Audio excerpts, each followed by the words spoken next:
time I was 18 years old, I had 2 kids and a very bad drug habit, which ended up leading me to committing my crime, where I fortunately took a man's life, and I ended up in prison. I've been incarcerated for 16 years now. I was Muslim for 10 years. I converted to Islam when I first got to prison. I was a Muslim for 10 years. I was a member of the Nation of Islam. I stayed in trouble. I was real heavily involved in the gang life, and I ended up in the Supermax Penitentiary at the Ohio State Penitentiary.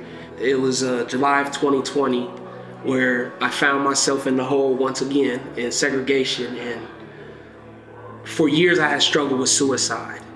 And it was at this moment where I was ready to do it. I had wrote a suicide note, and I was done with life. I was tired of feeling the pain. And it was at that moment to where, I don't know why, but it was Jesus. The name Jesus kept coming up in my head, and I tried to push it out. And then I hear a knock at the door, my cell door, and the CO asked me if I wanted recreation. I never go to rec while in segregation. But when I opened my mouth up to say no, yes came out. So he took me to recreation.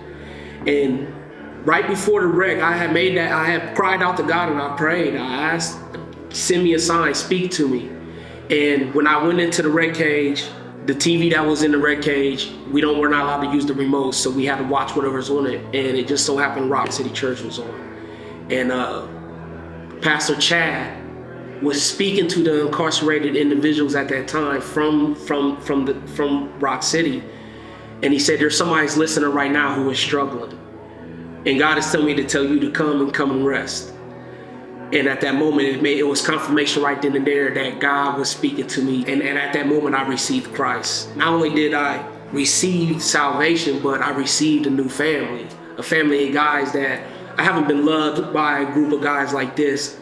I mean, ever. I can't imagine. Even when I was in the gang life, when I was Muslim, I've never been loved by a group of guys that's like these guys here. I used to be real depressed about not being able to go home. But now it's my focus has changed to God, what can you use me for? You know, whatever you need me for. I'm not saying I don't want to go home, but I no longer make that my priority. My priority is building a relationship with God and fulfilling my purpose that He has for me.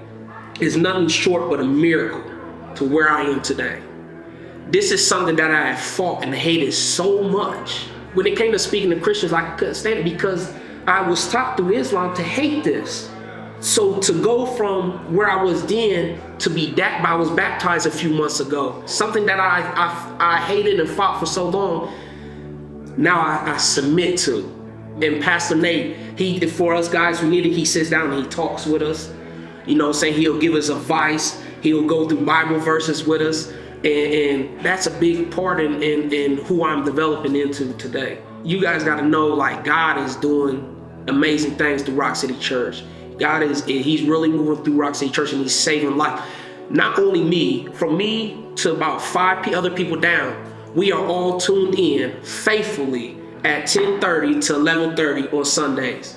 And if one of us is slipping, we'll be like, hey, Joe, so Rock City about to come on, you better get your coffee. You know what I mean? We making an event out of it, and it's something, it's special. The fact that I'm walking in here and I'm praising God and I'm able to put my hands up and even speak in front of people, that's just, to me, that's as if I'm walking on water. That is my miracle. And being able to identify God's grace and to see God's mercy and to see God's love unfold in my life, man, it is the greatest feeling I ever felt.